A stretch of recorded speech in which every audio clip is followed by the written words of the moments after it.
final episode in this series for Wilhelt the Rotcleaver, covering the artifacts and the lands that I have in this deck. And I hope you guys have been watching. I hope you guys have been enjoying and whatnot. I hope to plan to keep this going with the other decks that I have and whatnot. That'll take a while, but hey, sometimes I got time and sometimes I don't.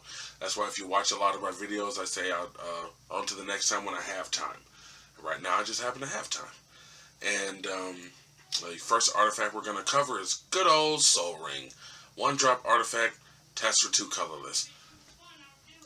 Soul Ring doesn't really need an introduction. Everybody knows what Soul Ring does.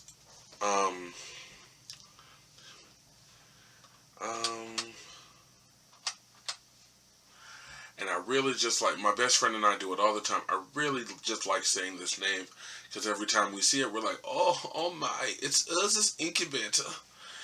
3-drop artifact. As Urza's Incubator enters the battlefield, choose a creature type. Obviously, I'm choosing zombie. Creature spells of the chosen type cost 2 less to cast. Needless to say how effective that is. Make sure if you have the type before your commander, make sure your commander costs Demir. And say if your commander dies and you have to pay the tax, that just means that its cost goes back to normal.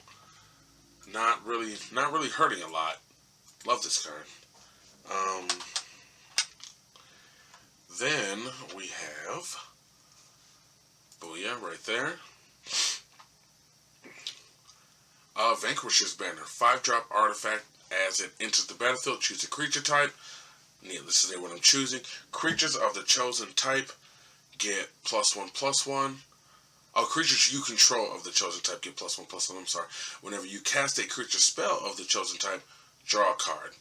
Again, another one of those cards that's pretty cut and dry. To me, goes very well in pretty much any creature-based deck. You get to boost them, and you get to draw cards every time you cast them. Yeah. That's what that does. Actually, I just realized there's actually only 5 artifacts in this deck, but it's cool. Herald's Horn, 3-drop artifact. As it enters the battlefield, choose a creature type. There's a theme going on here with these artifacts. Besides Soul Ring. Creature spells you cast of the chosen type cost 1 less to cast. Booyah. At the beginning of your upkeep, look at the top card of your library. If it's a creature card of the chosen type, you may reveal it and put it in your hand. Which is awesome, because you get to look. If you have to reveal it, that way you can put it in your hand. That's cool. And you also still get to draw your card. So, yeah, that's awesome. Little mini 2-for-1. Granted, they're going to know what one of the cards is, but I'll still take it. And the last artifact that is in this deck, one that throws a lot of people off, Coat of Arms. 5-drop artifact. Some of you may have seen this, some of you may have not, but it goes pretty crazy. Each creature, so this does count your opponents too, so you need to watch that. Each creature gets +1/+1 for each other creature on the battlefield that shares at least 1 creature type with it. Whew! Needless to say, that shit can go crazy, but like I said, you gotta watch it. Because, say if somebody's running wizards, and you have a couple of your zombie wizards on the board, you're gonna boost their creatures. Or like I have that zombie knight. If somebody's running a knight deck, that's also gonna boost their creatures. You just have to watch it. Now, playing creature-based deck versus another creature-based deck, you better just hope that you have more creatures out than they do. Or just hold on to this shit until you know that you're going to. Because, yeah, Coat of Arms can get out of control. And it's a lot of counting sometimes, let me tell you. Alright, I'm going to go on to the lands that are in this deck. And obviously I'll cover the non-basic lands first.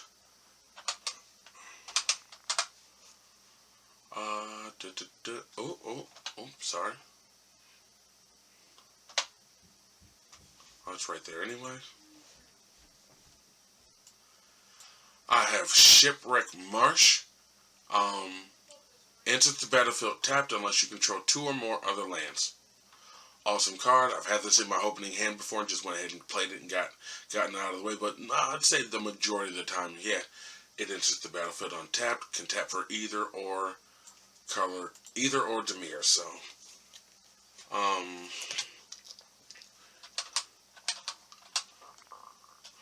excuse me.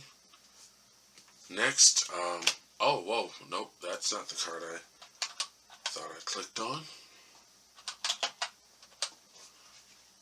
Because I don't have one of these in the deck. I know what this card is, but I don't have one. This was the card that I meant to click on. Not Guild, Mage, Guild Gate. Enters the battlefield tapped, can tap for either or color Demir. Just in there, yeah, because I had one, and it's good for fixing.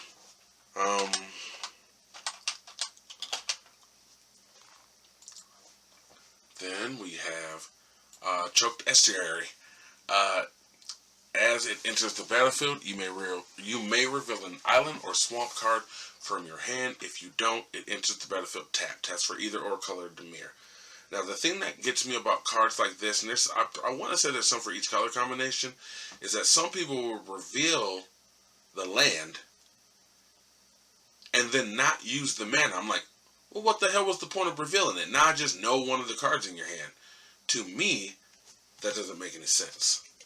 But I have had people first turn this, reveal the island or the swamp to bring it in untapped, and then they tap it for a soul ring. So, on that aspect, not really much I can say about that. Then we have Sunken Hollow. It's an island swamp, so obviously if you have any of those cards that let you search for an island or let you search for a swamp, you can get this. Taps for either or color of Demir, and it enters the battlefield tapped unless you control 2 or more basic lands, which is the case the majority of the time. Yeah, pretty self-explanatory there. Oops, I did not mean to turn that over like that. Oh, right at the top. I love this card. I'm positive there's one in every single commander deck that I own, but Temple of the False God. Land taps for 2 colorless. Activate only if you control 5 or more lands, which is more than likely going to happen. I'm not going to say it happens every single time. I've been that person that has gotten 3 lands on the board, and then I draw this. Don't get me wrong, I go ahead and play it just so it's sitting on the board, but that's happened to me, and I've seen it happen to multiple people. Anybody who's watching and uses this card, I'm sure it's probably happened to you. I say probably because I'm not 100% sure. Oh, I know I spelled that wrong. There you go. Mortuary Meyer enters the battlefield tap, but when it enters, you may put a creature card from your graveyard on top of your library. And with the way that I draw cards in this deck, that's going to end up in my hand. I more than likely won't have to wait till my next turn. But it also taps for a black.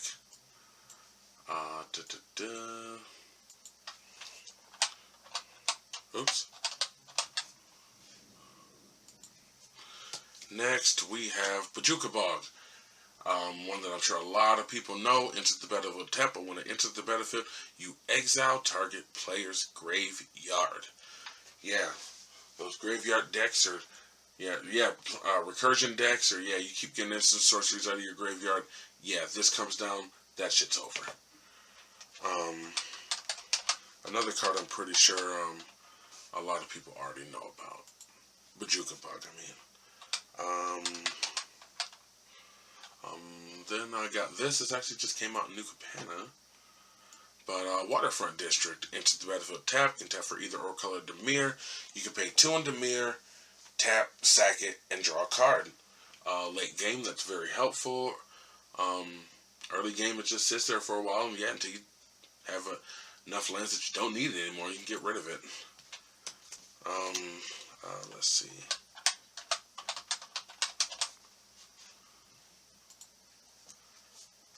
Then I have Unclaimed Territory. When it enters the battlefield, choose a creature type. Needless to say, taps for colorless, or you can tap it and add 1 mana of any color.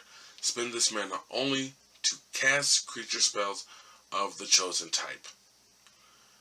Yeah, another one that I feel like is pretty self-explanatory.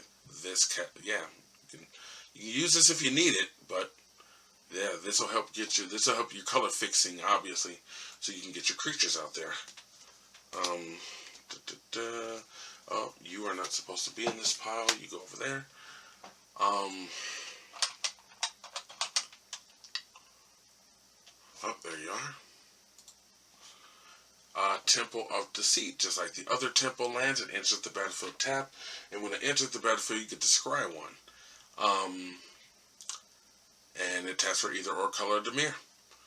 Pretty self-explanatory there. Yeah, you get to scry. Get to look at the top card of your library and maybe leave it there if it's awesome, or put it on the bottom if you don't need it.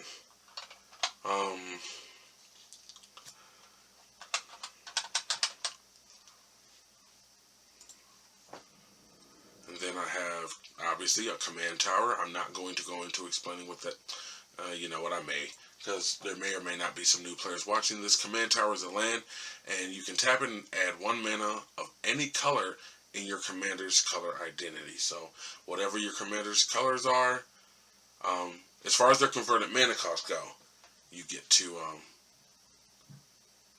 or no, any mana in your commander's color identity. So yeah, whatever your commander says its colors are, motherfucker, you can tap it for that.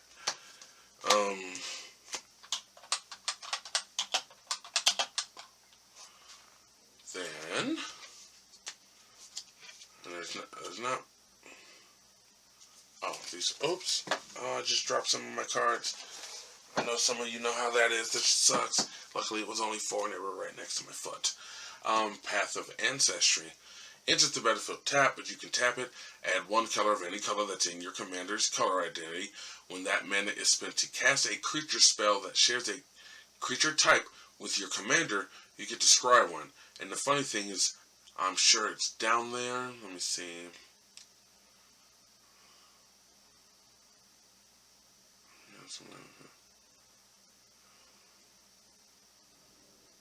But I know a friend and I, we looked this up before, and if you use the mana from this to cast your commander shares a creature type with itself. So you still get to scry 1, and that's pretty cool.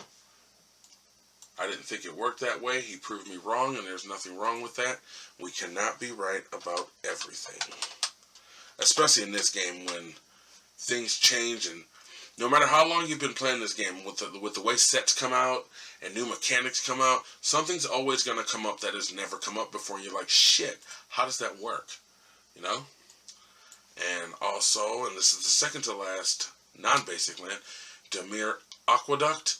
Enters the battlefield tap. When it enters the battlefield, return a land you control to its owner's hand. And it taps for Demir. Not either or color, it taps for both. I mean, obviously it had to have a drawback because you're tapping for 2 colors, but you can even tap a land for mana and use it, and then return it to your hand. And yeah. And I know there's some of those, these lands of every dual color combination. And the last non-basic land that I have in this deck is Tainted Isle. Tainted Isle. Taps for a colorless or can tap for blue or black. Activate only if you control a swamp, which I more than likely will. That is another one that is pretty cut and dry. And now let's see. I have just to pull one up for absolutely no reason. I have 10 islands in this deck, and I also have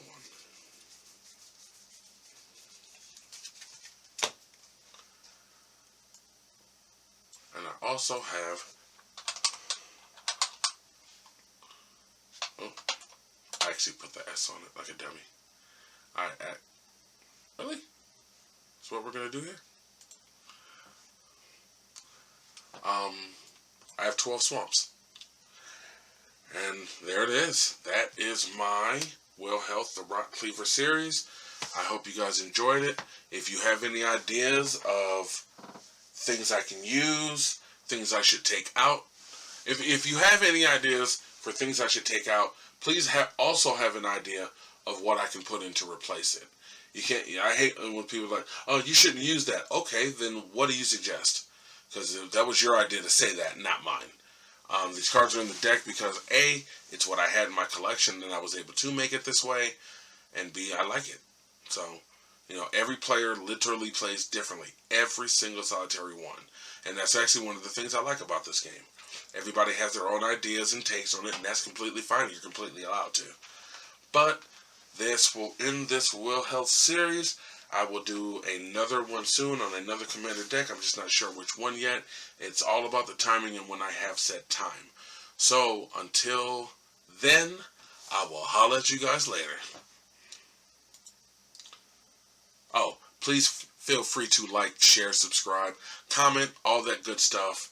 I greatly appreciate it, even if you just watch it, even if you only get 5 to 10 seconds out of it, whatever. I appreciate any of the love